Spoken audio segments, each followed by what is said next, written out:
I consider myself a shy extrovert with introvert tendencies. And the thing that I discovered is that because there's a shyness, the best way to deal with shyness is to get the focus off you as fast as possible. And what better way of doing that than asking someone else a question?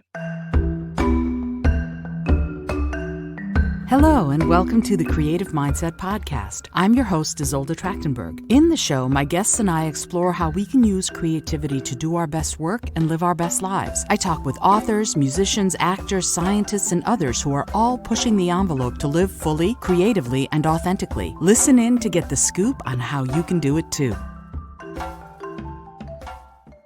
Hello, and welcome to the Creative Mindset Podcast. My name is Isolde Trachtenberg, and I am super thrilled you're here. I'm also so excited about my guest this week. John DeDakis is a former CNN senior copy editor on the award-winning The Situation Room with Wolf Blitzer, so you know he's got cred. And he's also a former White House correspondent, which plays really well into what we're going to be talking about today. And he left reporting the news to write about. And it's amazing to me that his Lark Chadwick series is as gripping and insightful and full of suspense as it is, because I'm jaded. I love mysteries. I love spy stories. And he got me. I mean, I've read all the greats and he got me. And it's terrific book. So Fake, the latest in the series. In this book, John tackles fake news and how it can ruin lives and perhaps even topple governments. John and I met at a meeting of the Maryland Writers Association. John was teaching a workshop, and I had the pleasure of learning from him. If you ever get a chance to check out one of his workshops, do it. Do not pass go. Do not collect $200. It's incredible. And really, because some of what he taught me that day changed my writing style and really, in some ways, my life. So I'm thrilled to welcome John DeDakis. Welcome. Wow, thank you very much. This is so great. So I think it's so funny that we met at a writing workshop, because I actually had never heard of you before then. And you came in. This is true of most people. But no, you see, you came in and you had this wonderful exercise. It was a writing exercise. And I did it and I went, wait a minute, I know. Because you gave us prompts, and I didn't realize that what I needed in order to really prompt my writing was prompts. So I'm you cannot know how grateful I am for that little hook that you gave me that has changed how I write and how I've written most of the books I've written now. So thank you so much. Thank you for the feedback. That means a lot to me. Thanks. Sure. So let's go back. Let's go back to the beginning. A long way. But not in a galaxy far, far away. So so you started your career in journalism at University of Wisconsin at the radio station. What drew you to journalism? What inspired you to report the news? Well, that does go a long way back. I mean, I grew up in La Crosse, Wisconsin, along the Mississippi River. And for the longest time, I really wanted to go into politics. But I'd also been interested in broadcasting as sort of a hobby. When I was about, 12, I think, I stumbled across the local radio station, the rock and roll radio station in La Crosse, WLCX. It's defunct now, and met the disc jockey who was the rock and roll DJ, Pete Lakin.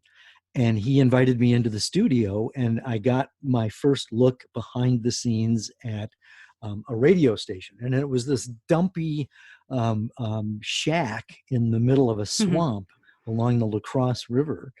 And it was tremendously exciting, for a lack of a better word. And so broadcasting was always sort of playing subconsciously there.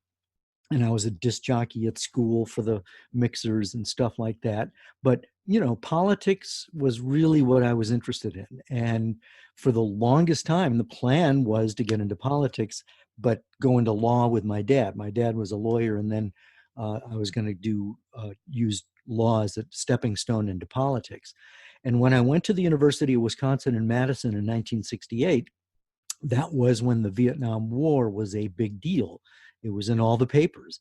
and there was a draft. And if you had a number below 150, chances are you were going to get drafted. So, the campus was seething with anti-war activity. And the thing that really bothered me is when I would go to class, I would be bombarded from both the left and the right to take a position. And I just felt I was being spun. I just felt that whoever was trying to pitch me to go one way or the other was leaving out stuff that would undermine their position. So I was very confused because I came from a Nixon Republican household, and Madison, Wisconsin was everything to the left of that. And so uh, I volunteered at a campus radio station to get a better feel for journalism, and got tear gassed covering an anti-war riot Wow. after Kent State. And I think that sort of began to radicalize me. And I had a number of 14 in the first draft lottery. So I mean, I was going to get drafted, Hmm. and I enlisted to avoid the draft only because my dad, who was on the draft board, basically said, "I'm not going to get you out of this, but talk to a recruiter and find out what your options are." And I discovered that they had military journalism. So I enlisted so I'd have more control over what I'd do when I was in the military. Of course, I promptly got orders to Vietnam, which was a major crisis. But, just as in real life, when there's a crisis, in journalism, we call it a story. In real life, we call it a crisis. In fiction, it's a plot twist. And so the plot twist in my life was, instead of going to Vietnam, my orders were changed 2 weeks before I was to ship out. They were changed to Germany, and I spent the next 2.5 years at the headquarters of the American Forces Radio and Television Network in Frankfurt, Germany, doing interviews on a special events radio unit. And one of the first interviews I did was with this guy named Alfred Hitchcock. You may have heard just of him. just Just some happened, guy. just some guy. But this was a mentoring moment because my boss, Herb Glover, had worked at CBS with Walter Cronkite, and Herb could have done the interview in his sleep. And instead, he trusted this 22-year-old kid not to screw it up. And that's how I got into journalism, because I discovered what I was good at, what I loved. So when I got out of the Army, I went back to UW-Madison. And instead of nearly flunking out, I got a degree in journalism, 3.5 average, not brilliant, but I grew up. And that really then was the career trajectory I stayed on for until I left CNN after 25 years in 2013, I think it was. I've been retired for a while. Wow. That right there, I hope that you're going to write your memoirs someday because I am writing them wow. now. I'm Oh, writing them now, actually. well, good. Sign me up. That was Thank you. what a story. I'm sitting here going, I had all these questions to ask, but now I'm all But I talked kerfuffled. too long, and now it's No, all the time we have, folks. no. I'm just all kerfuffled because there are so many. So, okay, I'm going to start with y- you spent time in Frankfurt. You got to interview an amazing filmmaker, Alfred Hitchcock. Mhm. Something about that made you excited. What about talking to people? What about interviewing them and finding out who they are sparked your creative sizzle, your curiosity?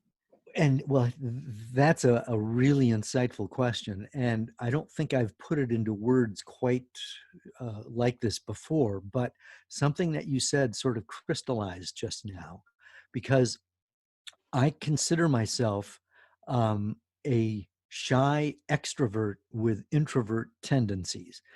And the thing that I discovered is that because there's a shyness, the best way to deal with shyness is to get this focus off you as fast as possible. And what better way of doing that than asking someone else a question? And so that then became sort of an instinctive default mechanism. And it just so happened that I worked in a profession where I could do just that. That's not to say that it wasn't scary. I mean, I was petrified, interviewing this guy, and you never want to sound stupid, but at the same time, sometimes those are the best interviews when you're asking questions you don't know the answer to because you're learning. And so that was sort of the fringe benefit of, being shy, being introverted to a certain extent, because then when you're not talking, you're listening and you're learning when you're listening. Absolutely. And it's fascinating that you said that, because that idea of listening is so it's paramount as far as I'm concerned to being a good interviewer, in order to be able Right. to find those nuances, to find those little bits and pieces that are going to make something really blossom. And I love that you've actually crystallized that for yourself, but also for me, because I feel the same way. I'm naturally a curious person, and Mhm. I love finding things out. So let me ask you that. Right. What, right now, before we go back to the past, what are you curious about right now? What has you excited? Ooh,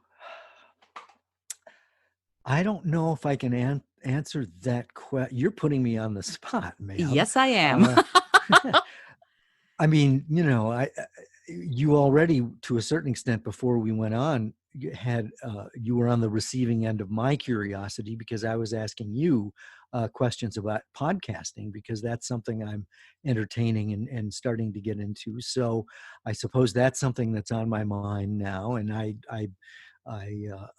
bombarded you with a few questions about what you do and why you do it. So you're probably going to be on one of my shows. Oh, fabulous. Again, sign me up.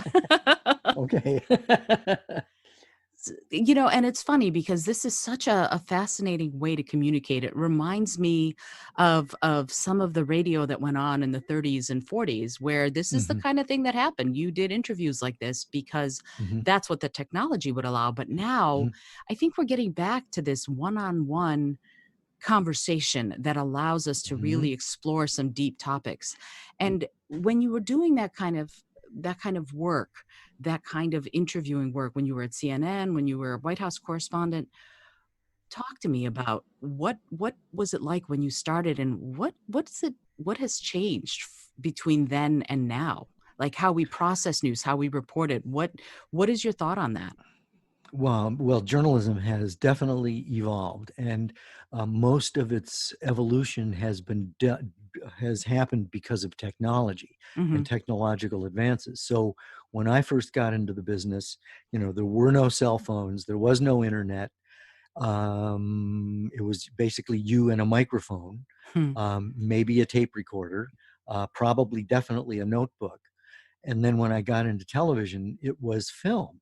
And that meant that if you were out on a story, you had to get your film back to the station, by 3 in the afternoon so that they could process it. And so, now we are at a point where everyone who has a cell phone can go live. And it's just phenomenal, the changes that have happened. And because of that, things have gotten more chaotic. Um, so I guess we've come a long way, and even when I first started out, they were people were talking about how advanced things were from, back in the days, even before broadcasting. I can remember, I think Cronkite, when he went to radio, he'd been a wire service correspondent, and a Hmm. lot of people felt that he'd sold out, by going to this new upstart superficial medium called radio. Hmm. That's so funny. And it is interesting that when you embrace technology, there are some people who are going to be all for it, and there are some people who are going to poo-poo it. I Mhm. I find that so fascinating. And yet at the same time, look at even the most recent news stories, that some of which have been broken because somebody had a cell phone, like Ahmaud Arbery, Yes. his murder being caught on video. We would not know anything about it if that had not happened. If somebody had not had a cell phone and caught that, and Right. it became And worldwide news. the thing is, with technology itself is morally neutral. It's Mhm. what you do with it. And that's where we run into problems. I don't have any kind of a problem with the internet, uh, but I do have a problem with people who will forward information that is unvetted or is made up or false or whatever, incomplete. That's where the problem is. It's not the technology. It's who. It's a matter of in whose hands it is And how they're using it, for sure. and how they're using it For exactly. sure. So what is the way to vet? How would somebody who's got a story, how would they vet it? Would they call a reporter? What's the appropriate process, do you think? Well, I think what you're asking is how does someone get something on the air? Is that what you're asking, Well, or? actually not. I mean, like you said, somebody can get something on the air right now by having a cell phone and uploading it to YouTube, right? So, Mhm, yeah. so if we're talking about, vetting a piece of news, vetting a story, figuring out what the facts actually are, and Mhm. and wanting to put it up after having done so, how would you do that if you saw something or you videotaped something or you wanted to write about something? What is the proper path to make sure that what you put out is true as opposed to fake? That is the $64,000 question, isn't it? It is. Um, Look, the I do a lot of talks, and some of the things I talk about is journalism and the whole fake news phenomenon. Mhm. And one of the things and some of the time, just about even before Trump was elected, I was getting questions about, media bias. In fact, Mhm. let's go back to Watergate because my parents were Nixon Republicans. Mhm. And when I decided to go into journalism, as far as they were concerned, I just joined the dark side Wow. because they felt that Nixon was run out of the White House by journalists, Hmm. which he was, but they were just reporting on what he did. Right. And had there not been those White House tapes, um, he probably would have, finished his second term without a problem because they didn't have enough evidence. It was all circumstantial. Right. But when you have him actually on tape talking about the cover-up, and he's lied about it, then you've got some elements for impeachment. So when I went into journalism, my mom said to me, she said, if I hear in your reporting bias, even if it's something I agree with, you've failed. Just give me the facts and let me make up my own mind.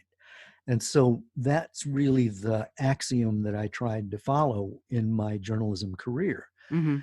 So now, fast forward. Now we're in a situation where the president of the United States is accusing journalists of being the enemy of the American people, Right. when the Constitution sets up freedom of the press, which is supposed to hold government accountable and also make it possible for people's opinions to be expressed. Mhm. So when you have, the highest elected official in the country undermining the institution of journalism, not to mention the intelligence community and the police, whatever he doesn't like, he does his best to undermine.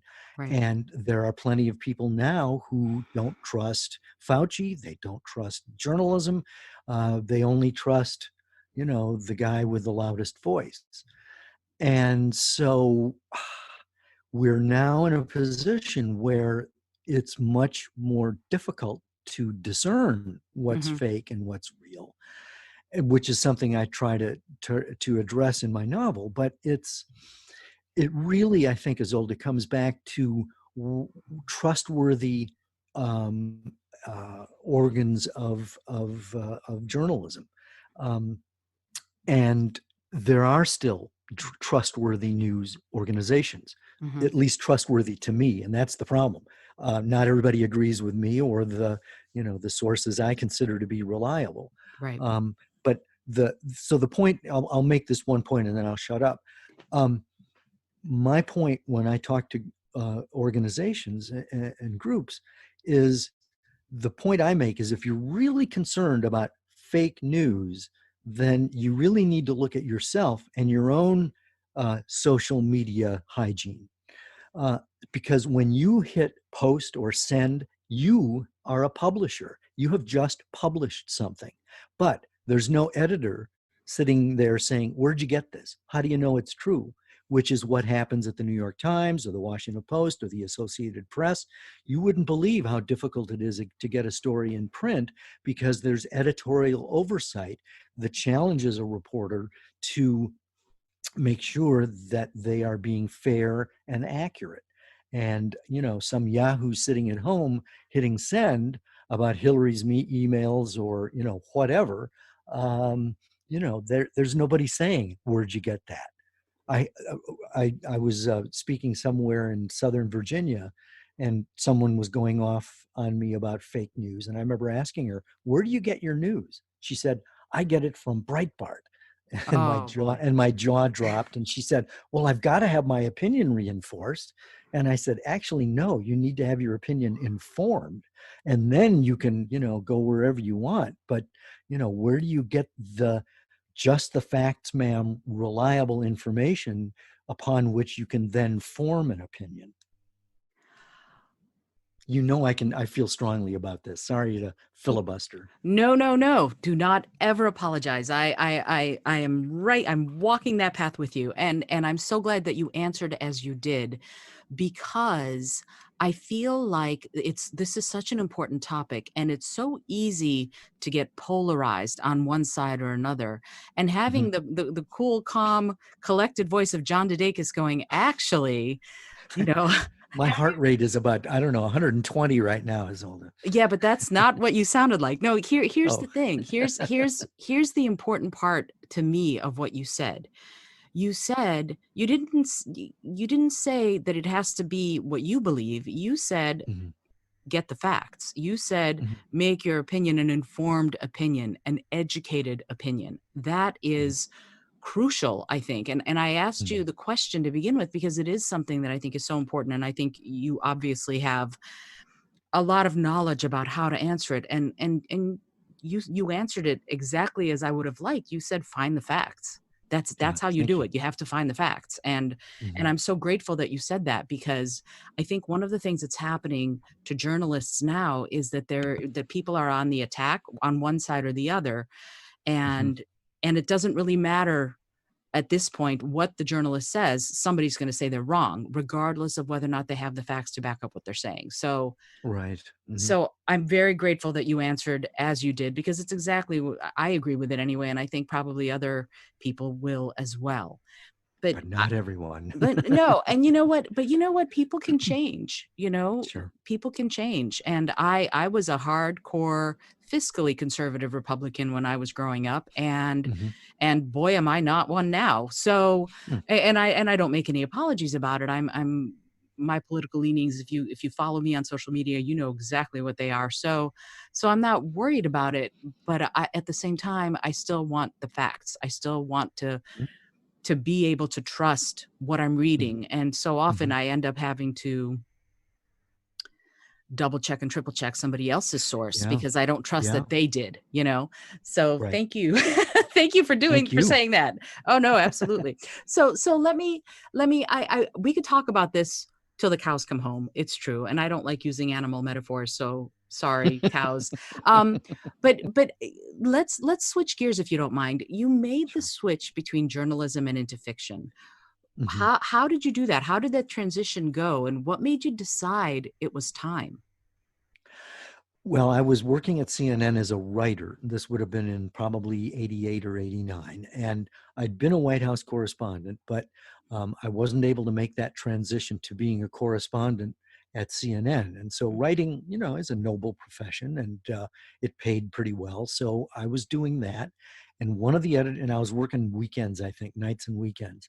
And one of the editors I worked with said, "Have you ever thought about becoming a copy editor?" And I hadn't, other than just I edited myself fairly ruthlessly all the way down to when I would be, tracking my piece. I would, still be making, changes to make the copy a little more crisp. And I said, "No, I never had." And he said, "You'd be a great copy editor." What he meant was, I want off nights and weekends, and you'd be a great warm body to replace me. And so, sure enough, I got the job. He got the great shift. I did overnights for the next 7 years. And the thing I discovered is that editing is tedious. It's fault finding. And so the thing that, and it dried up my creativity. It was awful, but it paid well. Hmm. And so that's when I began starting to play with writing on the side. But the transition to fiction was delayed because I didn't really know how to do that. All I knew was just the facts, ma'am. And so I was researching a biography of a friend of mine who was murdered in South Georgia in the mid 70s. And so I was interviewing his wife, interviewing his mistress. It was going to be a good book. Hmm. I had good sources. But there were a couple of problems. One, it was time consuming. Two, it was expensive because I was, going to different places in the country to do interviews. And I was also finding stuff about him that his family didn't know, which was causing a lot of consternation with them. And so his ex-wife actually asked me to put the project on the shelf. And I was more than willing to do that. And then I began to turn my attention to teaching myself how to write fiction. Hmm. And what I ended up doing is taking some of my research for this project and folding it into the storyline of my first novel, which took 10 years to get published because it took me that long to find the agent that I got. Hmm. Wow. So you fictionalized parts of the research that you had done and put Right. it into the novel. Interesting. So that Yep. actually Yeah. leads me beautifully into the next question. What is different between writing journalism or reporting the news and writing fiction? Aside, of course, from the fact that journalism is supposed to be based on truth and facts and fiction doesn't have to be. What's different about it? The thing that's different is that you know what? There are actually more similarities than differences. Excellent. I've talked to people in bookstores who say, "No, I don't read novels. I just read, history or, only factual stuff." But the interesting thing about writing fiction is that you can still be factual, and at the same time, you are creating characters or drawing from your own life experience and making a composite character. Who can make some of these factual situations come alive because you're much better able to get inside the life of an individual in a way you can't journalistically. And the another similarity is that uh, good writing for a journalist means being succinct because you only have either so much airtime or so much space. And so the challenge is to say what you need to say in as efficient a way as possible. Also, if you are trying to capture what you see in your mind's eye, that's like being a reporter because you're trying to take what you're observing and then translate that onto the page. So in a very real sense, being a novelist is no different than being a journalist. The only difference is that there are times when you are making things up. And in real journalism, unlike what some presidents will tell you, it's a firing offense. But in novel writing, it gets the job done. And it brings the sizzle, of course. Yeah, it's interesting. I in my first two fiction books, I they take place partially in New York, and I infused places that some of which are real in the books, and some of which Mhm. I made up. And I've Mhm. had fans go, "So which are real and which are made up?" And I've had fans go to Mhm. 87th in Amsterdam, where I placed this really cool ice cream store, looking Mhm. for the jumping cow, and of course it doesn't exist. And so I've gotten angry emails. Right. I went to Yeah, 87th in Amsterdam and it I wasn't know. there. Yeah. So, Yeah. and it's fun to interweave the real and the fantastical. Well, But why did you place, an ice cream store at that particular location? Why would you do such a thing? well, for me personally, it's right in the building where my grandmother lived when we Mhm. immigrated. We got placed in Detroit, my sort of nuclear family and I. My grandmother got placed on the Upper West Side, and she lived at 87th in Amsterdam. So when I was looking for a place to put my Yep. fictional ice cream store, that's where I chose.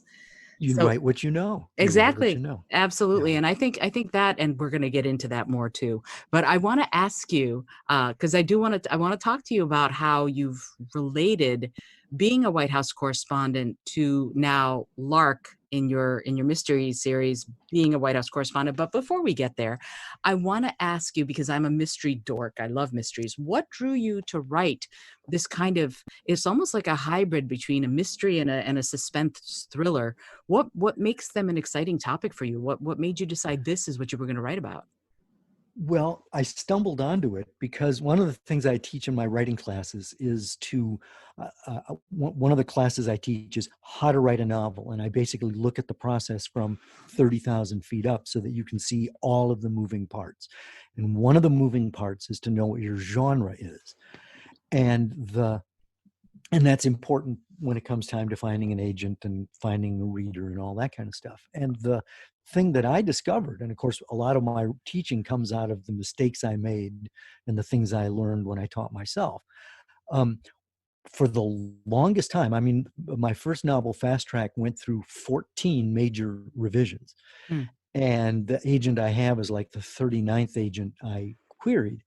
And probably about the 12th draft, I was living in Atlanta and there was a book club that met in our neighborhood, and they agreed to read the manuscript over the summer and then let me sit in on their critique.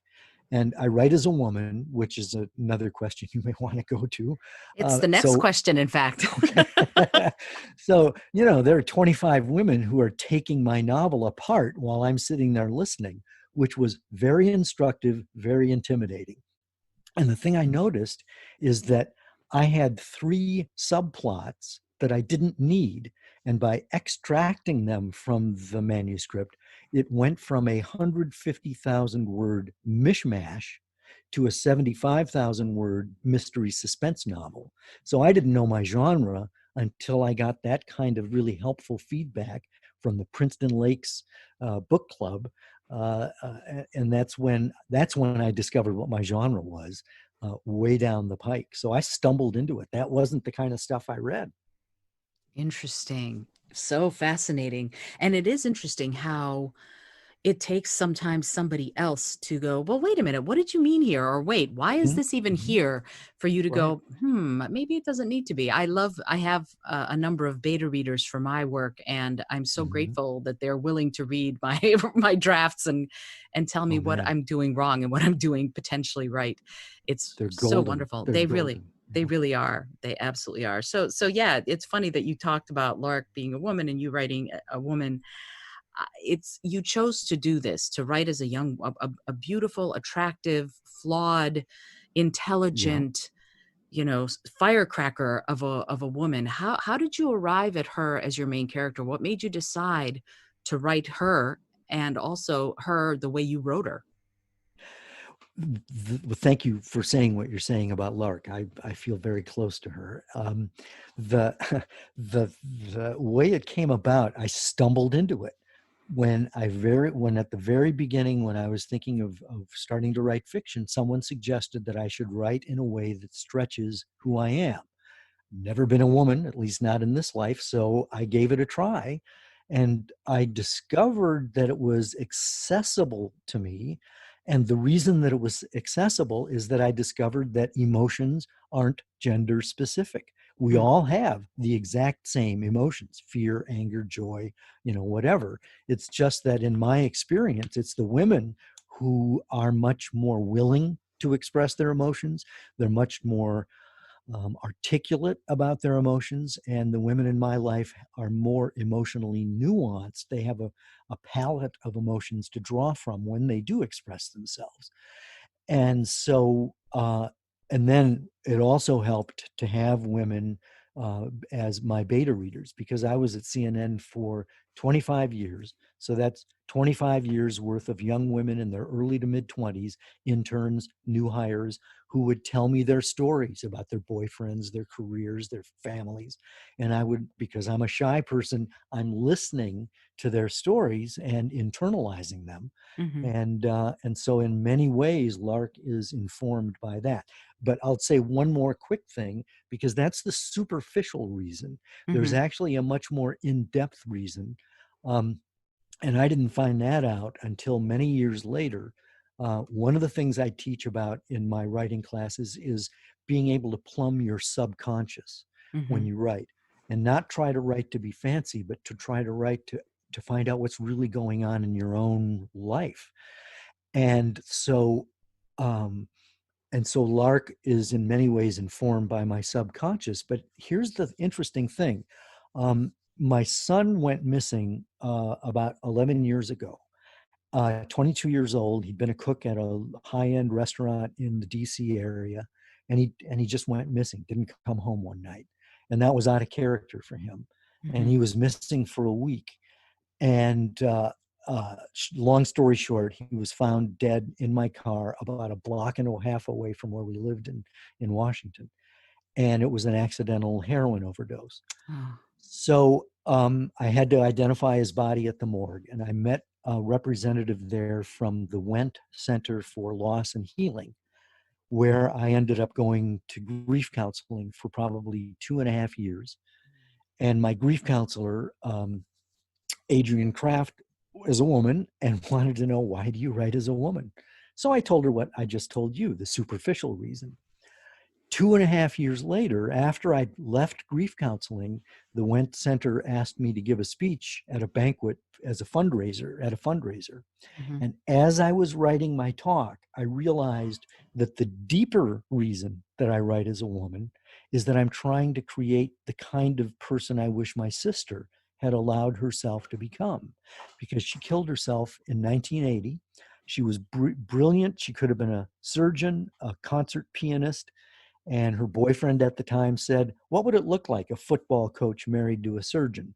Hmm. And one by one, she gave up her dreams until 20 years later, after, just before they celebrated their 20th anniversary, she went into the garage, closed the door, turned on the gas, and ended it.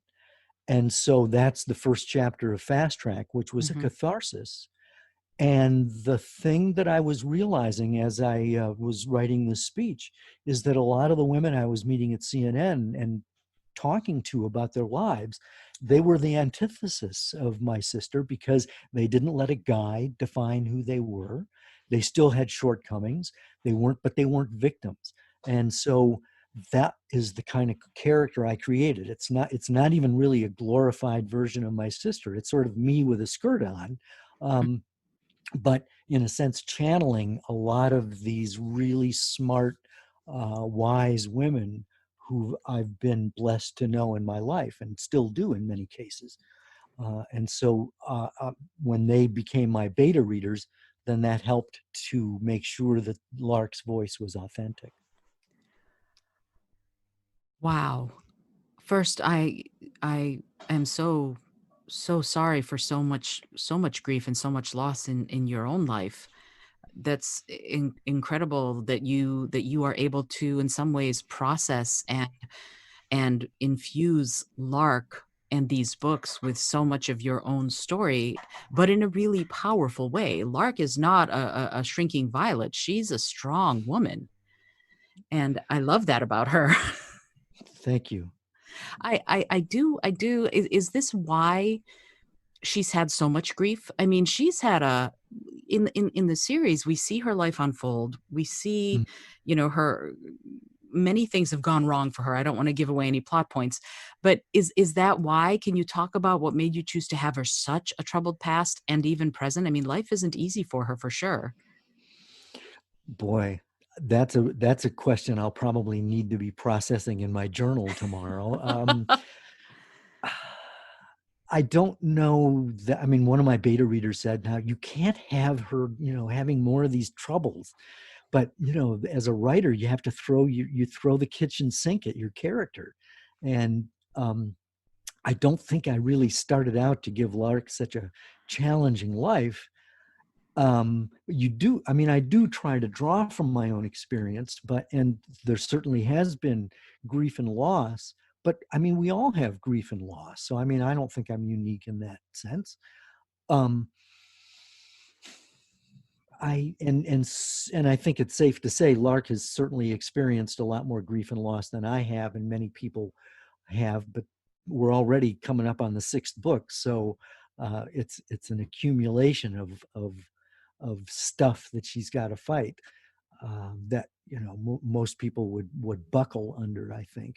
But I don't know, Isolde, if I can give you a really articulate answer on that, other than I'm drawing from personal experience and then trying to make sense of it and trying to create a character who really is strong and in her weakness, strong in spite of her weaknesses, because life is a struggle, um, and I think that's why we read books, to not necessarily to escape, but to maybe learn or find something that's relatable or something that resonates with us. And if that's the case, then figuring out anything deeper about the why is it's certainly elusive in this answer.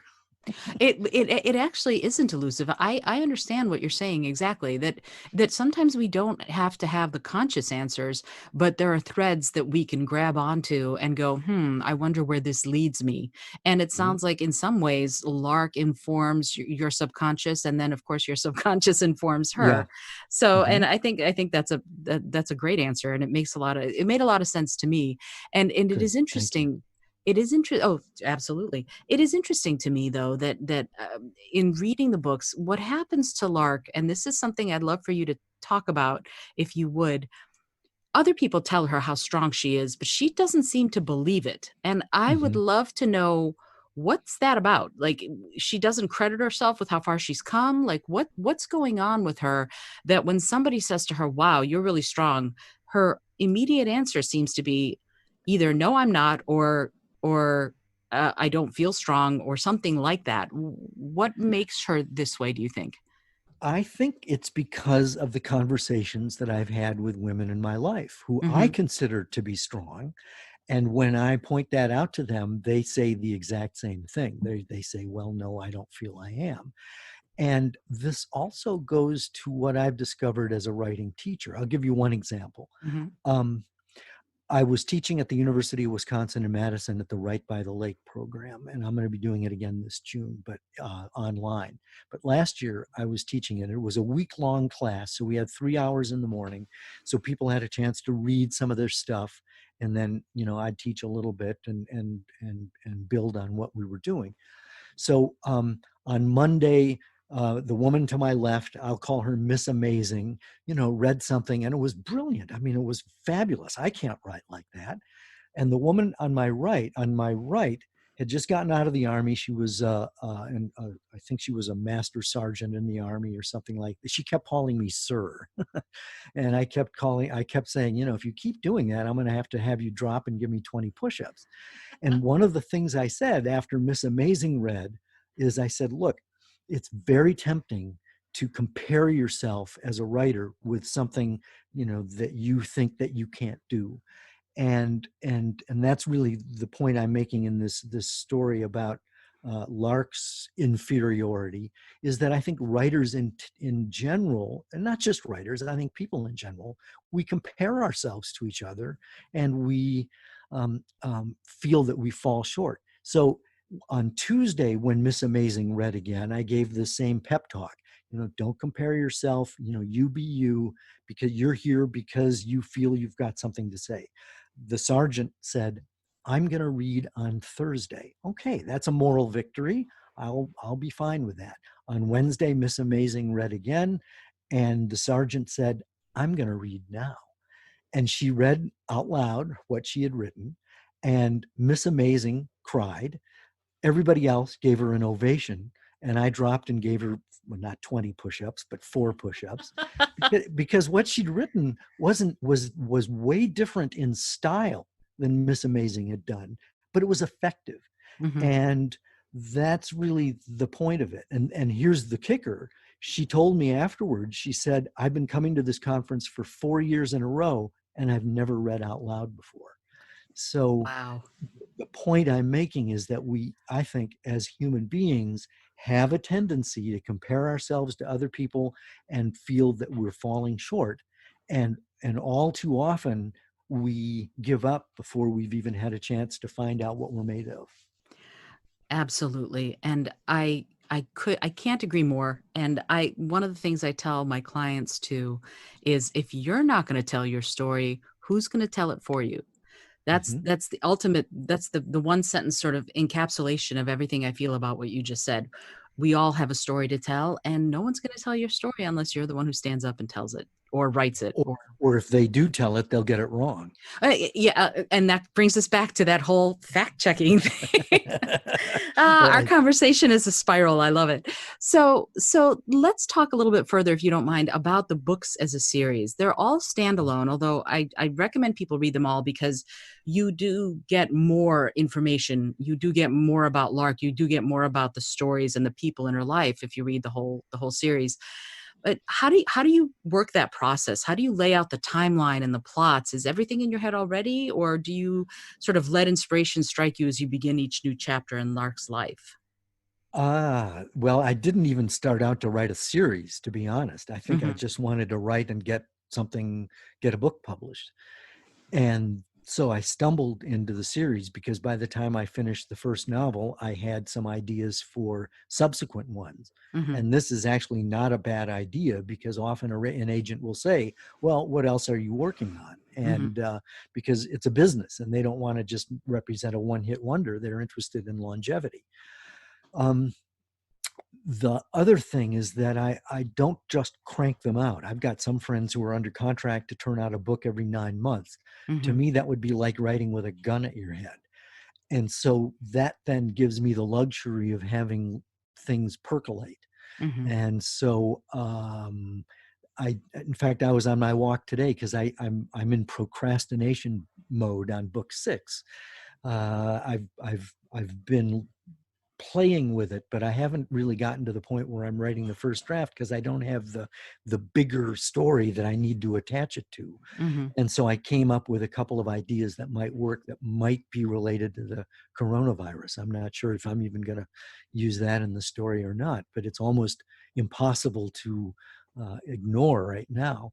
Sure. So I really am I only have enough light for the next couple of steps, Hmm. and so I don't crank them out. I think about them and do. I've got plenty of other things I'm doing in my life, so that gives me time to, have ideas take root, gel, and come together. And for your fans to sit with bated breath. Thanks very much, John. Yeah, right.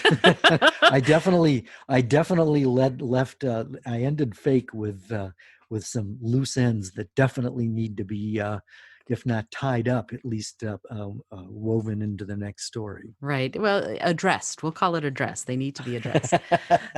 So yeah, that's the next question actually that I wanted to ask you is I don't want to give up too many details of the book because, people should read it. Your writing is so clear and so crisp and lovely that I just, if you're listening to this, read the book. That's all I have to say. Uh, what can you tell me about Fake? What, without giving too much away, what, give me the thing that'll make people sit up and take notice. Well, by the time Fake starts, Lark has a professional relationship with the First Lady. And so the first we know, well, I don't want to give too much of it away either. So I'll just say that she's interviewing the First Lady in the residential quarters of the White House when the First Lady dies. And that then, of course, launches the story. And we have met the First Lady and the President to be in Troubled Water, which is the third novel I wrote. Fake is the fifth. So those characters start in Troubled Water and have evolved.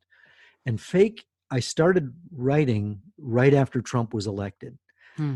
And I was aghast at the whole fake news allegations that he was making and the attacks on journalists. I mean, I've had friends who've covered him, and they've had to have police escorts to their car because of the anger that he gins up against the reporters.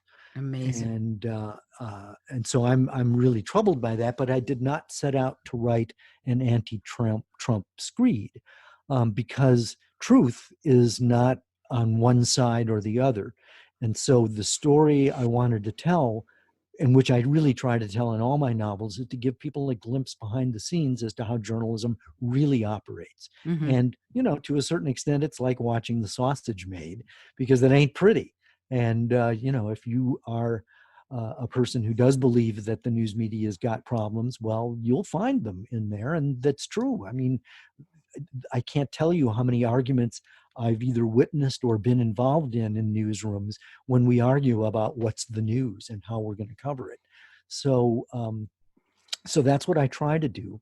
And so in Fake, I bring in the Me Too movement, because Lark is certainly on the receiving end of a lot of unwanted attention from guys, and she has to manage that. She is attracted to the president, but she is grieving her own loss, as is the president.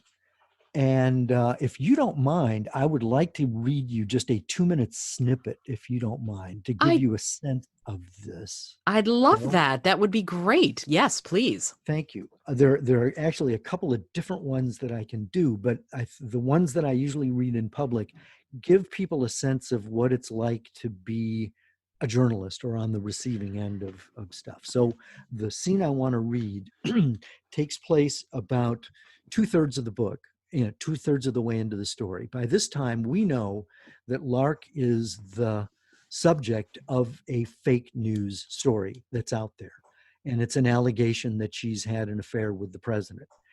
We know as the reader that it's not true. And so her life is a mess, as usual in these books.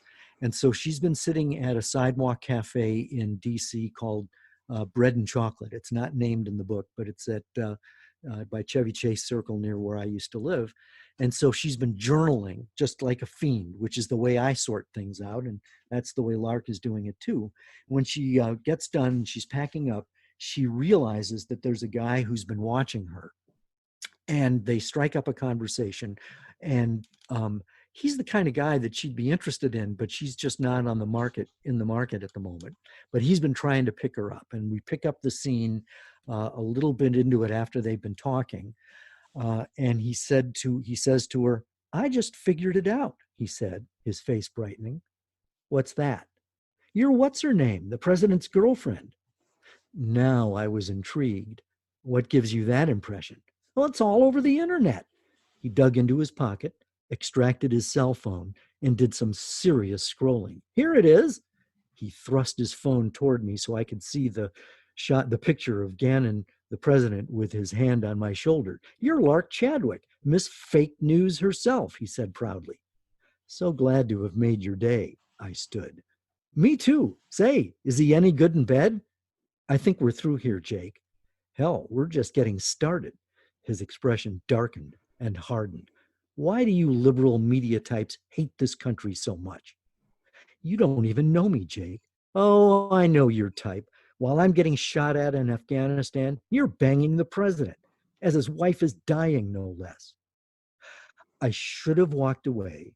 Instead, I took a deep breath, pulled my chair over to his wrought iron table, sat down, folded my arms on top of the table, and leaned toward him. "A minute ago, you're trying to pick me up," I said, "trying to impress me with how rich you are, trying to flatter me about how hot I look. And then when you realize I'm a journalist, you judge me based on information that's not even true. But do you even..." He grabbed me by the forearm and squeezed so hard it hurt. "Ow!" He stuck his face in front of mine, lowered his voice, gritted his teeth, and hissed, "Listen to me, you stuck-up snowflake little bitch. In Afghanistan, I killed better people than you." "Let go of me," I demanded, my stern, even tone matching his. We were eyeball to eyeball. He tightened his grip. "You need to be taught a lesson." His eyes were wild, crazed. I'll stop there. Ooh. Yeah, I remember that scene. It taught. I will call it taught. That's lovely. Thank you for doing that. Is there anything else you'd like to read out of the book? I would, if you don't mind. I don't mind at all. We have no time limit here, so as much as you want to read, I would be delighted to hear it. I have two choices. I'll let you be the judge. Mm-hmm. There's one, it's the scene in National Cathedral just before the First Lady's funeral. Mm-hmm. And often I read this to give an example of the fact that reporters are biased. They are human beings. The trick is that they need to be able to take the bias out of their, they need to extract that or set it aside when they actually write their stories. So Lark is in National Cathedral ruminating about God. The Mm-hmm. other is a conversation that Lark has with herself on Air Force One. The president has given her his personal phone number. Now there's a bombshell story that some whack job media blog has just launched, and she needs to confirm it. She doesn't know if it's true or not, and so she's debating with herself on whether or not to text the president. Ooh, I remember both scenes. I love both scenes. If you're willing to read both, I'd love it. If not, the conversation between the two Larks was informative and also hilarious. So that's the one I'd love for you to read, if you don't mind. Sure. Okay. So Lark is on Air Force One, and hold on, my book is falling apart here. And every now and then I do this in my books where I have Lark argue with herself, because there's sort of a good Lark and a bad Lark. And in this case, I label them responsible Lark and selfish Lark. Um, so Lark is deciding whether or not to text the president. Responsible Lark, don't text him. Selfish Lark, why not? Responsible Lark, because he probably gave you his cell phone number as a personal gesture. So it means that he'd be pissed if you took advantage of his personal gesture to crassly work a story. Selfish Lark. But if it's a personal gesture, then he wants me to get personal with him. Yeah, maybe, but that's the problem. What's the problem? He's a hunk and he's into me. Responsible Lark. Yeah, and that's the problem. No, it's not. Yes, it is. Why? Because if you text him about a story you're working, then you're taking advantage of his generosity. You're being selfish. But if you text him and say, hey, you little stud muffin, let's hang, that's not you being selfish. I would never do that because I'm too boring. I was going to say responsible. Still boring. Responsible Lark, silent, sulking. Besides, who says stud muffin? Selfish Lark, smelling blood and moving in for the kill. So let me see if I understand this. Because you're so responsible, I hear that cynical tone. Don't interrupt. Responsible Lark, petulantly. But you did. Yes, but I was being selfish. It's my nature. Responsible Lark, sighing. Go on. Selfish Lark. As I was saying, explain to me how you're being a responsible journalist if you decide not to use the special access you have with the president to check out this bombshell story. Responsible Lark. Right. Just as I thought. Try using the I was just being responsible argument on your editor when you get scooped by Reuters. My thumbs were trembling as I typed this text to President Gannon. It's Lark. I need to talk with you. Alone. It's urgent. I take a deep breath to keep from hyperventilating, and then I hit send. Selfish Lark, smugly. Nicely done, Lark, but you're so selfish. I love that scene. That was so much fun. It was fun to write. But and it captures the two the angel and the devil sitting on your shoulder having a You've conversation. never had that happen to you, have you? Oh no, never. At least 4 or 5 times a day, I think. So, yeah, sad but true. So let me ask you a quick question about the other characters, because you've got great characters in the books that aren't Lark. How do you develop them? Lark, I understand, is an amalgam of sort of your own subconscious and the many women in your life who've informed her. But what about some of the other characters? Lionel comes to mind. Where do they come from? How do you develop them? Do you keep character sheets? What do you do to make them come to life? Well, you obviously assume I'm more organized than I really am. Lionel is Lark's mentor, and she meets him when she's trying to look into her past, because the fast track, the first story starts out when she discovers the body of the aunt who raised her from infancy after her parents had been killed in a car accident. And when Lark discovers the body, that's pretty much that's pretty tragic, because that's her real connection to her own past. And so she goes to the small town in southern Wisconsin where the accident happened, gets a newspaper clipping, and she discovers she's the miracle baby who survived a car train collision. Nobody had ever told her about that. So she convinces Lionel Stone, who's the newspaper editor, to let her do a follow up story on the crash. Now, Lionel is an interesting guy because, again, he's a composite. One of the guys I worked with at CBN in Virginia Beach, Bob Slosser, was a former assistant national editor at the New York Times before he founded the CBN News in Virginia Beach. And so that was a connection that I had to a person who, was at the New York Times during Kennedy's presidency, during the assassination, during Vietnam. And so I remember peppering him with all kinds of questions about that. And so a lot of Lionel is made up of Bob Schlosser. Although Bob was a much kinder and gentler person, Lionel is much more irascible, and which is probably where I come in again, because that's one of my personality traits. I guess I have sort of a choleric personality, and so some of me is in look, all of me is in some of, I'm in all of my characters in Of one way or course. another. It's just the way it is, that. Sure. But so Lionel is a mentor, and so I get, I've been a mentor to people. I mean, I don't really set out to be that, but they say you're my mentor, and I go, oh, okay, that's a lot of pressure. But but I'm a dad, so and Lionel can be a dad, and that got him into trouble with his daughter. Not this. This then exaggerates my own relationship with my kids, but I can certainly be, I can certainly understand the parent who cares so much about their kid that they can be overbearing, and so that's another side of Lionel that is fleshed out in Bluff, which is the second novel. So I don't know. I mean, there's he's a composite, and he's a fun character too. Um, his wife Muriel, I don't know as well. I'm getting to know her better as the stories unspool. I only have a few characters that go from book to book. Paul Stone is another one. That's Lionel's son, who works with Lark at the Associated Press, and that is another loose end that we're going to be dealing with in the next book. And you left that a pretty big loose end for sure.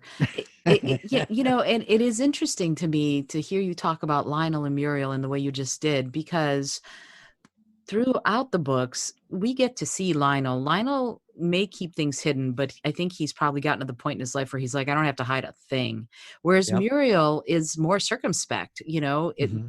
reading her, thinking, sort of trying to get inside her head. And I Mm-hmm. wonder if this idea of not knowing her as well, if perhaps you don't know her as well, is because as a character, she's a little bit more mysterious, Boy. just Mm-hmm. yeah, no, just I go ahead. think I think you're onto something. I hear my wife's voice a lot in Muriel, Hmm. um, but I can't say that Cindy is Muriel. That's a stretch. Hmm. But I do hear her voice, and my wife is one of my tougher interviews. I mean, she she knows. I only get three questions with her. It's like, how was your day? Oh, what about that? And usually one more, and then she goes, and that's all I want to say about that. And so she's hard. She's a tougher nut to crack. Hmm. And although I may interview her on one of my podcasts if she'll let me. Fabulous. But getting back to Muriel, well, that's part of the process, and that's part of the joy of life, I think, because, people are discoverable, but not always. Sometimes they're elusive, and Sure. we don't know everyone in our life the way we would like to. Sometimes they kind of prefer it that way, And so I guess it's inadvertent, quite honestly, that I don't know her as well as I'd like, but I'm intrigued.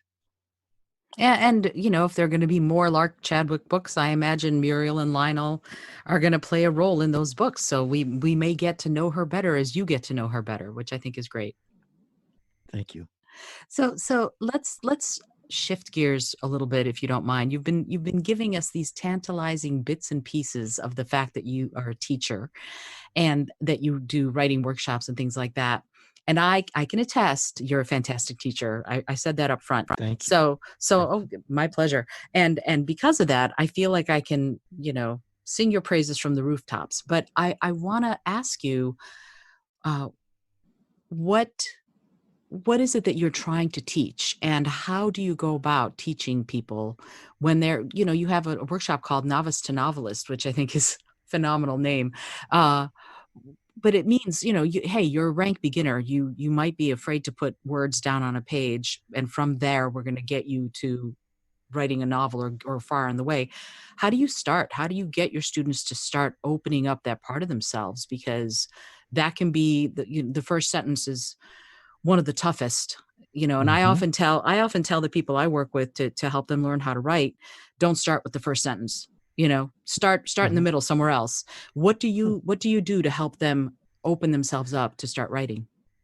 Whew, well, part of it is that I guess there's a certain degree of empathy because I guess what I try to do as a teacher is to capture what I remember feeling when I was floundering and not sure about how to go about doing it.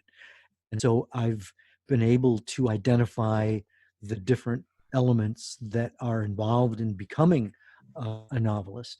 And so the part of the job is already done for me because when they're in the class, they're there because they really want to learn. And that certainly makes all the difference. I mean, any middle school teacher will tell you how difficult teaching is when these kids just, not only are their hormones raging, but they're there Mm. because they don't want to be there. And so, really, middle school English is probably crowd control more than anything. And I don't have that problem. I've got people who are motivated. And so they're really there just to learn. And I'm just there to basically say, I've been there too. These are the things that I've learned in the process. So I guess what I'm trying to do is just to help them relax into it and be informed about what to expect.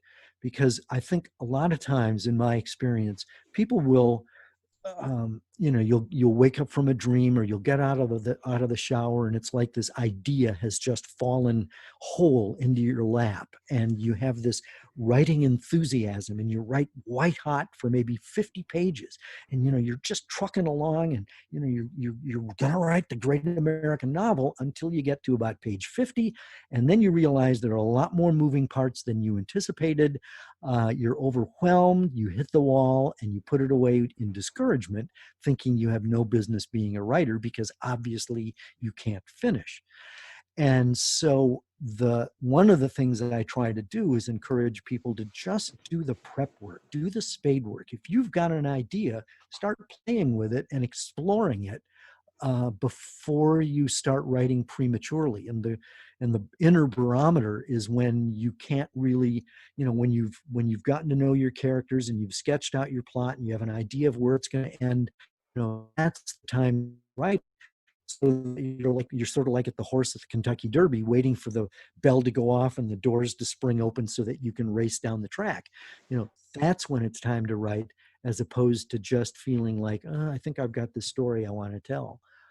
So that's what I try to do. It's you know I guess it's a matter of just encouraging. I mean, that's probably if there's gonna be anything on my gravestone, it's gonna be he tried to encourage. Another one could be I told you I was sick, but My husband says but he's going to put mine is going to be there's just so much to do. That's going to be yeah, but encouragement. I just try to help people realize that this idea that they've got, this desire that they've got, that came from somewhere, and then it's just a matter of what are you going to do to explore it and act on it.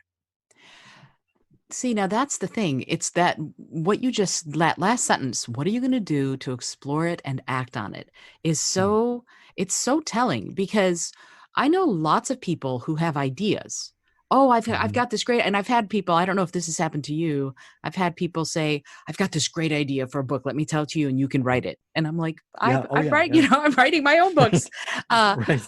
so, where do they start? What do you suggest they do first? If you're talking to someone who's just said the words, I've always wanted to write a book, but I have no Mhm. idea how to start. What would you say to them? Take my class.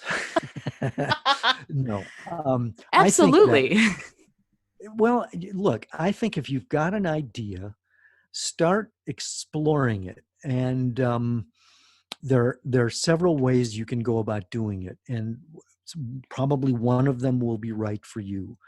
Um, the great thing about writing is that it's like dipping a straw into your subconscious, and the act of writing stirs things up, and it just goes from your subconscious through your fingers and onto the page. Hmm.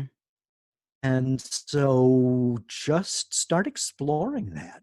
Maybe you put that idea into words so that it's there objectively, so that you can look at it. um, and that then can be the stepping stone for the next thing. If you've got a concept, let's say that you've got this idea about writing a story about a jaded weatherman who has to cover Punxsutawney Phil yet again and is doomed to live the same day over and over again until he gets it right. That's a concept. And Right? some people, have these concepts. Write it down and then follow your curiosity and ask yourself, well, where does this jaded weatherman live? Well, probably Pennsylvania or nearby. Hmm. And why is he jaded? And, just ask these questions and then answer them onto the page. And really, and I think you would attest to this as well, because you write, it's just a matter of discovery. Writing is a way of discovering the story. And it's also a matter of self discovery, because I think that there's a direct connection between effective writing and effective self knowledge. The better you know yourself, the more you're going to be able to draw articulately from your stuff and put it down. So, following your curiosity about the story that you've got, and building those characters step by step, bit by bit, is, I think, a good place to start. That's a terrific place to start. Thank you for that answer because I think there are people out there, many people who would love to write but have no idea Mhm. what that first step is. Yeah. And it's tough because it's your story and you're trying to tell it. And as a novice writer, like you said about Ms. Amazing and the woman from the military. The Mhm. woman from the military, she went without reading her work out loud, and yet it Mhm. was amazing. It's in its Mhm. own right, you know. So I In its think, own right. Mhm. yeah, and I think it's so wonderful to have someone who encourages you to keep striving, and I think that's what you're doing. And I remember in the workshop I took with you, that's what it was. You wrote in you signed fast track for me and you said something along the lines of keep writing, you've got this. And I thought Wow. that Yeah. was lovely. Thank you. I thought, wow, because I was at a as a I was pretty I'd written nonfiction books, but I had not written a lot of fiction books. And so Mhm. that was it's a different animal as far as I'm concerned. So I was very nervous about it. And to hear you say that about the story that I wrote in that workshop was very powerful for me. So I thank you for that. Well, thank you for that too. I appreciate it. Thanks. Sure, absolutely. So let's move along because I know you have a life to get back to. I know that you do these little tidbit writing videos on LinkedIn. I've Mhm. seen those and I've noted them very carefully. Where else can people find your teaching? If someone wanted to take a John DeDakis workshop, where would Mm. they go? What would they need to do that? Probably the best thing. I mean, I haven't updated my website in a while, so ever since the coronavirus hit, a lot of my things have been either canceled or moved online. Hmm. So, but my website is one place. johndedakis.com. But as far as specific writing classes, I've been doing a lot of them on scheduling them through Eventbrite. Hmm. And I think if you were to search for my name on Eventbrite, then that's often where we post the upcoming writing classes. I'm also going to be teaching at the University of Wisconsin's Right by the Lake program in June, and also at the Loft, which is a literary center in Minneapolis. But again, both of those gigs went online, so that's where they'll be. And so at this moment, we're being taped in mid-May, and I don't think this is going to air until June. So I don't I don't know other than what I've just mentioned. But Eventbrite will be a good one-stop shopping, where if there is something that's going to be offered, it'll be there. And the good thing is that it's online. So if you live in Timbuktu, we can do this. Absolutely. And that's one of the pluses of this whole time of sheltering at home is that a lot of things that we didn't realize would work online work brilliantly online. So Mhm. it's really nice to have that as a resource. And I will find you on Eventbrite, and I will put your links up on the show notes page, as well as, of course, your website and your LinkedIn profile, but also you're on Facebook. So where is it? Mhm. Is it John DeDakis? Should I just find Mhm. it on there and put it on there? Yeah, I've got a group page. I've got a fan page. I hate to call it a fan page, but that's what Facebook calls it. And I've got my own personal page, but all of them are public. So that's another place to find me. Great. I'll I'm find on you. I'm on Twitter, but I'm not very effective. I'll never be president. Thank goodness you're not using Twitter the way he uses Twitter. That's all I have to say. Yeah.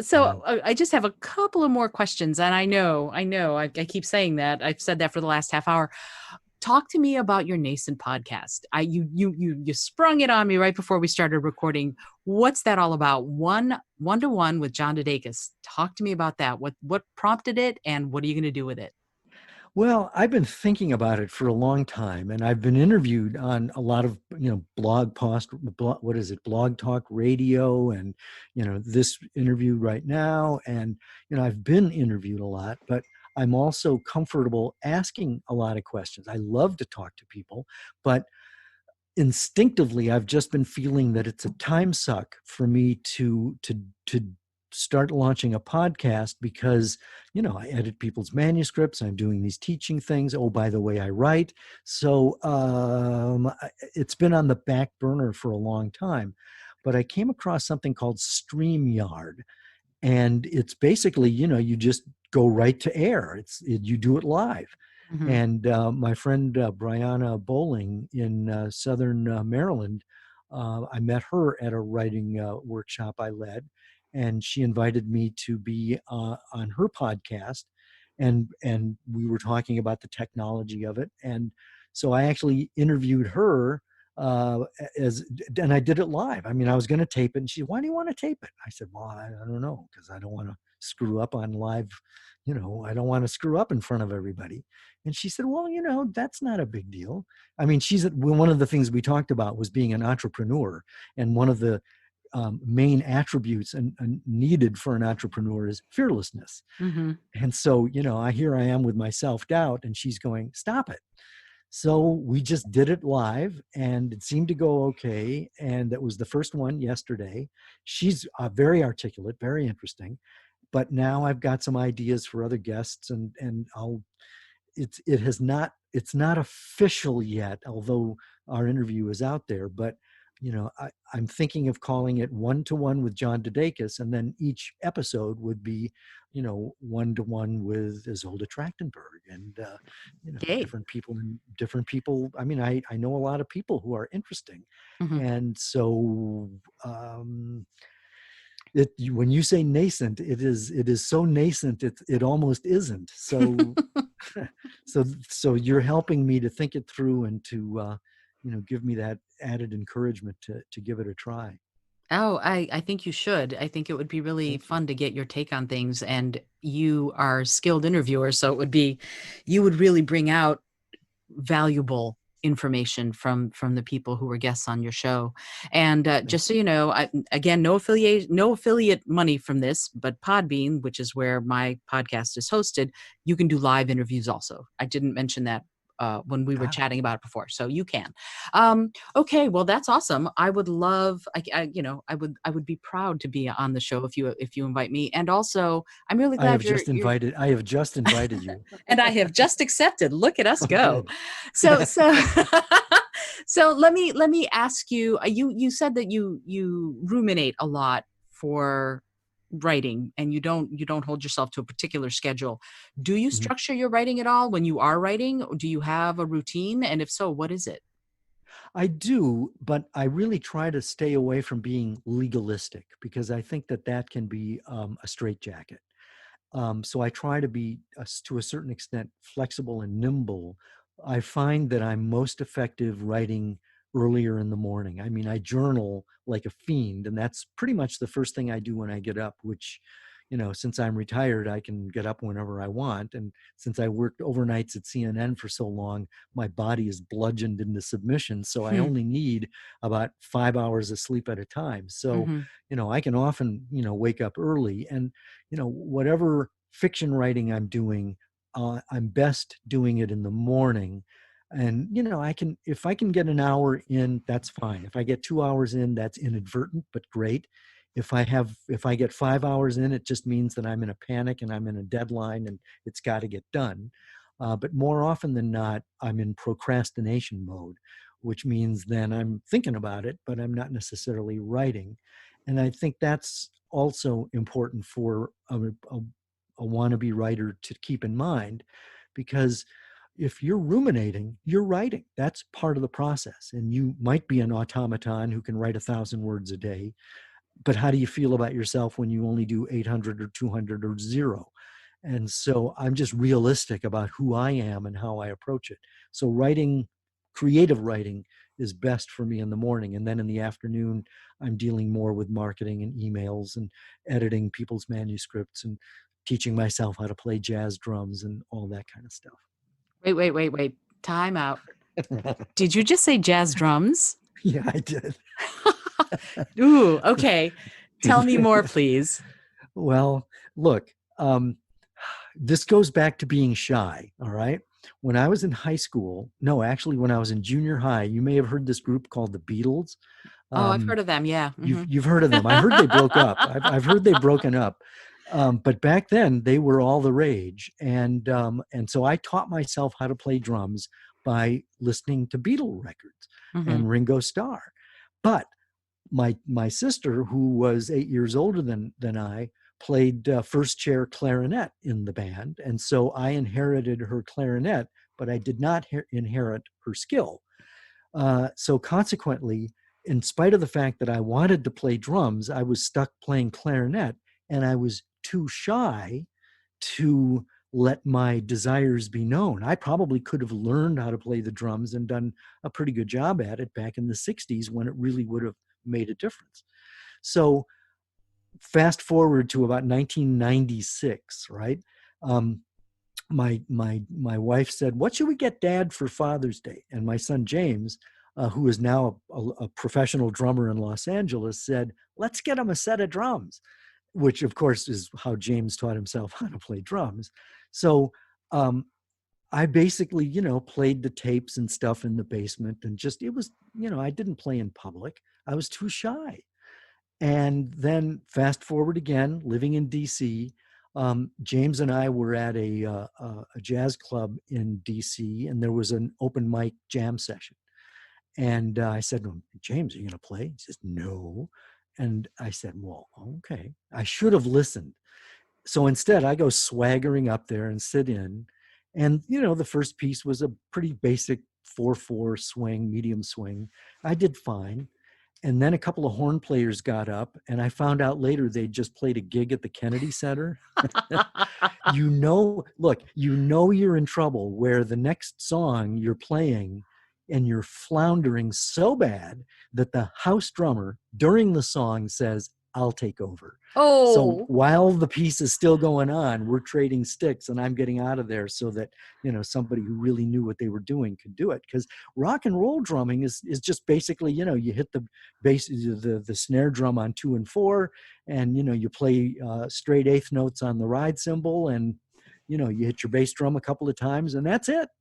yeah. Jazz is much more intricate. I mean, to the uninitiated, it might sound like cacophony, but there's a very detailed structure and sociology connected to the whole thing. And Uh, so I joined a jazz workshop in Northern Virginia run by Paul Piper, and he brought people together for 2-hour sessions where you play with each other, play jazz with each other, and you learn the culture.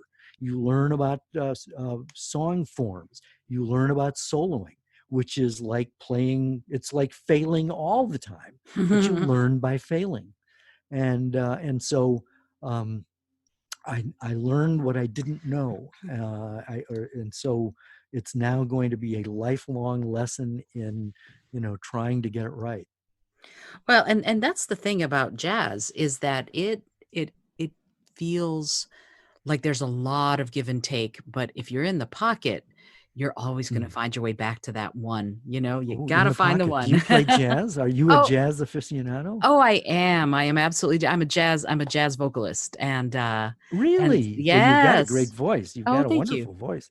Thank you. I appreciate that. Yeah, that's I've been singing since before I was speaking actually. So, um Wow. yeah, my mom was a professional vocalist in the Soviet Union where I was born, and Huh. so I sang with her before I could speak. I was singing harmony with what she was doing. So, and Wow. I'm a big fan of all of the divas, your Sarah Vaughan, your Ella Fitzgerald, Oh your man. Shirley Bassey, you name it, Billie Holiday, Wow. all of the great divas. I love that music. The music of that age is Are just you doing any gigs?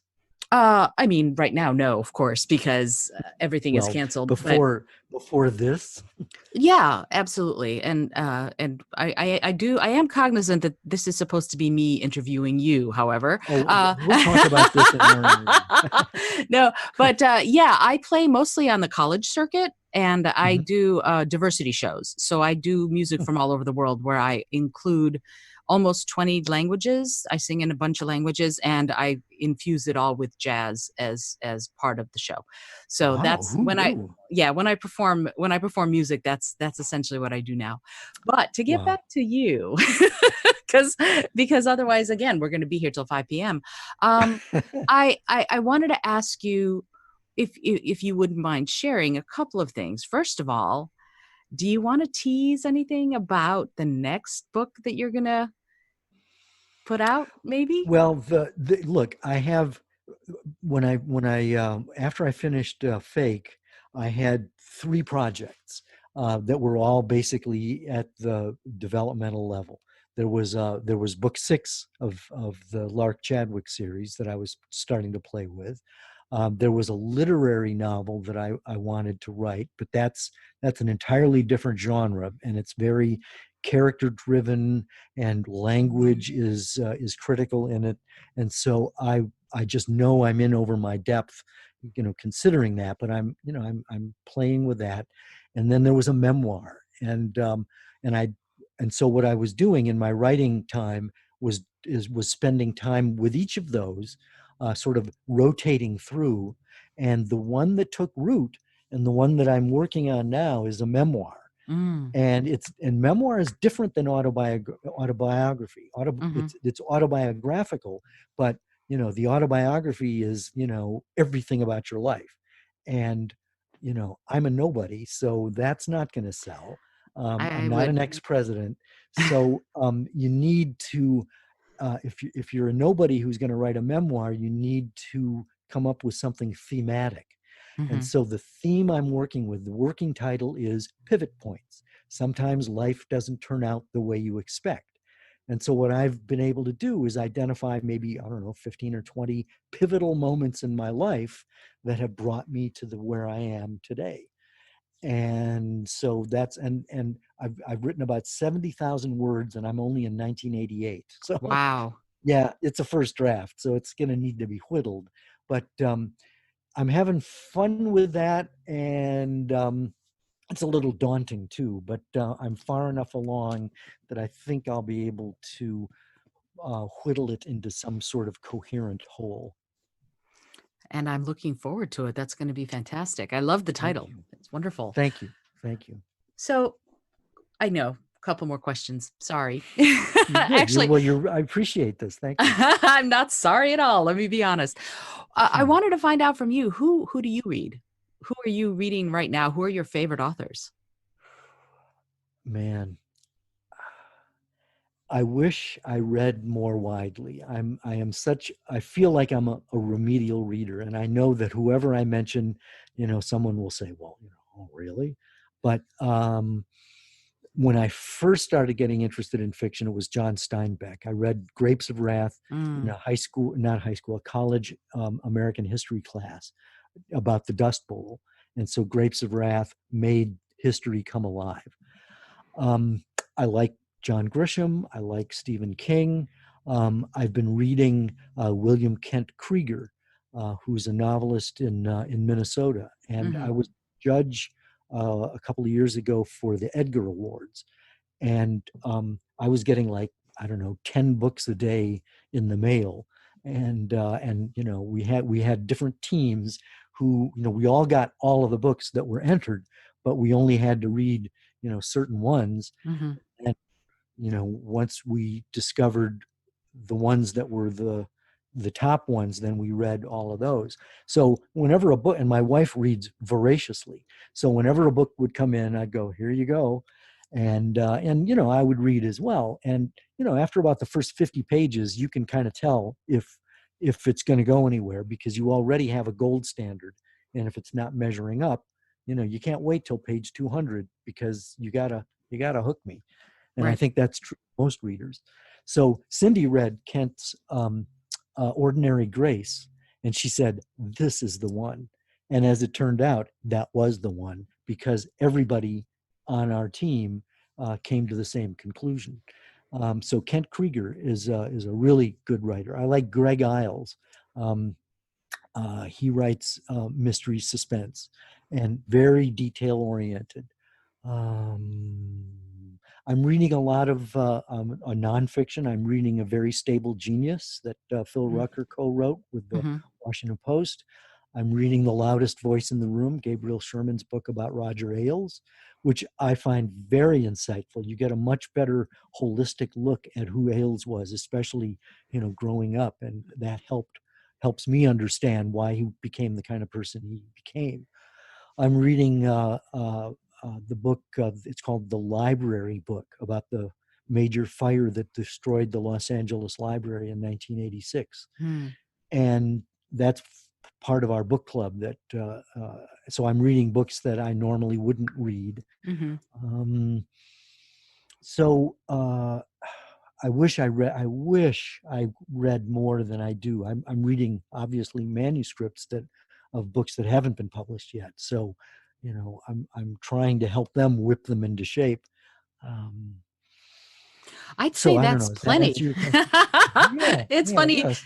You keep punctuating what you're saying with, I wish I read more. And then you list another 14 books that you're reading. And wait, I wish I read more. Here's another 4 books I'm reading. I think, I think, I think you're reading plenty. No, it's good to know those authors that spark your imagination and that make you want to read more, because I think I'm going to put some of these books in the show notes just so that people can, once they're done reading all 5 books that you've written, Hmm. go ahead and see some of the other writers that you find Yeah, interesting and I'll add fascinating. one more. Hmm I'll add one more. Brad Parks. He's lives in Northern Virginia. I've started reading some of his books, and his character writes in the first person, as do I. hmm Although his protagonist is male and a newspaper reporter, and has sort of lark snarkiness, and again, it's a good fast read, and yet you get a good sense of how journalism operates too. Oh, that's wonderful. Shedding the facts in with the fiction is wonderful. I love that. Mm. So I have one last question, and then I will let So you go you get it. say. I know. This is a silly question, but I find that it's really it's illuminating. And here it is. If you could have an airplane skywrite something for everyone in the world to see, what would you say? Don't give up. There you go. Succinct. Perfect. I love it. I love it. Well, Somebody, it's an airplane. There's no room for asterisks and right, exactly. second sentence. It's got to be short and sweet. Yeah. Somebody in an interview recently said, "Be kind," and it was the same kind of, "Yep." Same thing. I So could do just that too. I would be in favor of that. yeah, I just it's really it's an interesting question to me because it It does is. mean you have to take everything and sort of solidify it into one little nugget instead of Mm. because I'm verbose, as you might have noticed, and I would go, well, then you could do this and you could do that and you could do this, and no, you have to skywrite it. It has to be very short, and that That's an is excellent question. thank you. Thank you. I appreciate it. I when I first started asking it, people looked at me funny, but I didn't care. I think that is it's something that it really it distills everything that Hmm. you've been saying today into Mm. one sentence. Don't give up. You know, Mm. you've had many times when you could have given up and you didn't, and here you are. So I Mm. really appreciate that that was your that was the thought that you wanted to give. And is there any other last bit of advice or wisdom before we end this conversation that you'd like to put out there? Whoa, no. I mean, thank you for this opportunity. I mean, it's a joy to be talking with you because you ask good questions. You've read Lark and like her, so that's certainly an encouragement. But I've really enjoyed this. Thank you. Oh, it was my pleasure. Thank you so much for being here. This has been John DeDakis dropping wisdom all over the place. Amazing. Thank you so much for joining me on the show. My name, once again, is Isolde Trachtenberg, and you have been listening to the Creative Mindset Podcast, where we are exploring how we can all live and work better creatively through using that creative mindset. If you like what you've heard, please consider leaving a review wherever you listen to the podcast, whether it's iTunes or Google Podcasts or Spotify. Leave a review. Let me know what you're thinking. Comment, please. The community we're building here is so important, especially at this time when we are all discovering the opportunity to be creative. Once again, this is Isolde Trachtenberg, and until next time, I send you all of my love. Thanks so much for joining me today. I really appreciate you being here. Today's episode was produced by Isolde Trachtenberg and is copyright 2020. Today's music was Kevin MacLeod's Ave Marimba, brought to you by Creative Commons License 3.0, and Summer Fashion by Alexander Shemaluev. As always, please remember this is for educational and entertainment purposes only. Past performance does not guarantee future results, although we can always hope. Until next time, this is Isolde Trachtenberg, and I send you all of my love.